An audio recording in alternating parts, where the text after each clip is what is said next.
Julien Alfred shocks the world, from underdog to 100-meter bronze at Tokyo Athletics Championship. In the stillness before dawn in Castries, St. Lucia, a young Julien Alfred once sprinted barefoot over cracked pavement, chasing nothing but the sun's first light. No grand stadium, no roaring crowd, only her lungs, her legs, and a dream whispered into the Caribbean air. St. Lucia is small, only a few square miles of hills and coastline. It is not known for churning out sprinting superstars.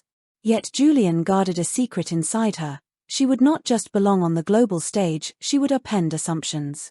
She left home early. She left comfort. She trained in Jamaica, later in the US. With every early morning workout, muscle ache, and quiet doubt, she carried the hopes of an island. She wanted not only to outrun her rivals, but to carry forward the belief that from the humblest starting line, greatness can erupt. By 2024, she had already made history. She won the Olympic gold in the women's 100m with a blazing 10.72s, the first Olympic medal for St. Lucia. But 2025 would bring a new test, not of possibility, but of grit. The road to Tokyo, hopes, injuries, and a weighty expectation. Coming into the 2025 World Athletics Championships, Julien Alfred was no longer an unknown. She was an Olympic champion, a Diamond League force, a rising star in every sprint conversation. Yet expectations are double-edged. The higher you fly, the sharper the fall might sting.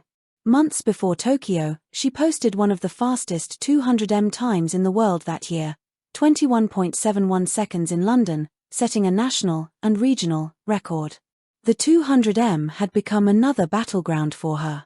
Many expected she'd double down, pursue medals in both sprints. But fate is rarely smooth.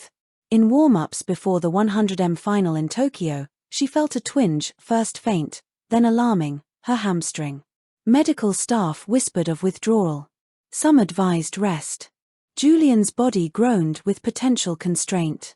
But inside her fought a flame, the fire born from years of sacrifice. She chose to race anyway. Tokyo, September 14, 2025, the final unfolds. The Tokyo National Stadium was electric. The world's fastest women gathered in lanes. Cameras, flashbulbs, murmurs. Julien stepped into her lane, heart hammering, muscles alert. The crowd's murmurs seemed distant, she heard only her breath and the pounding pulse in her ears. At the gun, she exploded. A near-perfect drive out of the blocks. But behind that, each stride carried a question. Would the hamstring hold? The leaders surged. Melissa Jefferson Wooden of the US, eventual winner, Tina Clayton of Jamaica, silver, and Julien locked into the cluster chasing. Every meter was agony and resolve coiled together. The finish line loomed. Julien lunged, every fiber screaming. The boards flashed. 10.84 seconds, bronze. She stood, steadied, blinking in disbelief. She had done it. In the medal ceremony moment, she watched the flags, the ceremony, the roar. She was no longer just the underdog, she had become a warrior, a podium presence, a sentinel of hope for her nation. The aftershocks, pride, pain, and perspective. The world media flashed with the headlines: Alfred makes history, bronze in Tokyo, island sprinter triumphs over injury, St. Lucia's first outdoor world's medal. Indeed, that bronze was the first senior outdoor world championship medal for St. Lucia. In her post-race interview, she admitted, "It really wasn't my best race. Right when I did my last block start, I felt a cramp in my hamstring. I panicked. I didn't know whether to go to the line or not. I made the decision to go. If I sat down in the call room and decided not to run, I think I would have regretted it even more." She expressed satisfaction, but also clear disappointment. The podium was not gold. She felt the weight of what might have been. Then came news. Due to the hamstring strain, she withdrew from the 200m event, the very one many expected her to medal in as well. Some critics whispered, had she pushed too far? Had ambition trumped prudence? Others cheered, only a champion would risk it all for one more moment on track. For her island, for fans, for aspiring sprinters in forgotten towns, the bronze was a symbol. Greatness does not require perfect conditions. In Julien's mind, a storm of emotions. Echoes of doubt. During recovery, when the muscle pulsed and tightened, she questioned whether she made a mistake. Could she have saved the 200m by foregoing the 100m final entirely? Would that have been wiser or weaker? Late at night, shadows stretch, and she remembers all the mornings she dragged herself to training in pain, the times she feared she wouldn't make it. Yet here she was, on the world podium, despite the tremors in her hamstring. Be pillars of gratitude. Her coaches. Her small island's ministers. The families who believed when the world didn't. Her teammates. She understands, this bronze is not just hers, it belongs to every hand that pressed a drink in her direction, every encouraging word, every quiet sacrifice. See a vision beyond bronze. A bronze might be celebrated, but in her heart she feels the hunger for gold. In 2026, she will return leaner, stronger, healed. She sees the next world meet, the next Olympic stage. She sees her name not listed among surprises, but among expectations.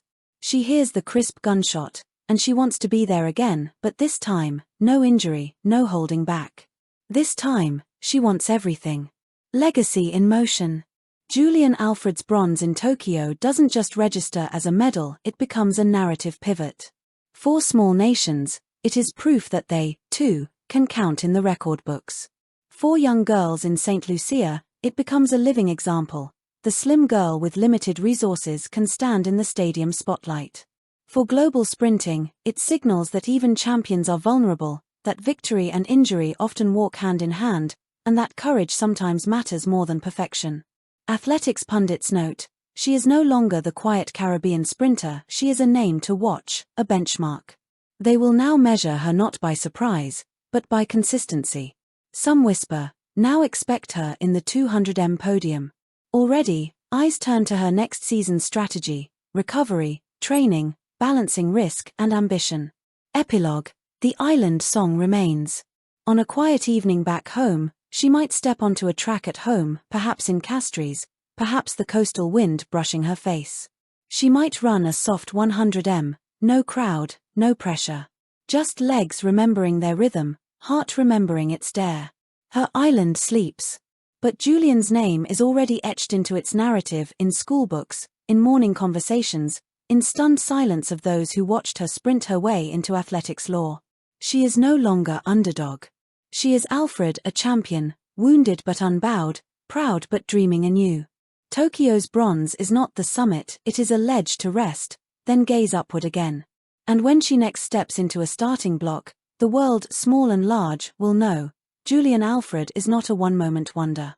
She is a force rippling across oceans, from barefoot beginnings to stadium glory. And the world, still, is never quite ready for her. Thank you for watching.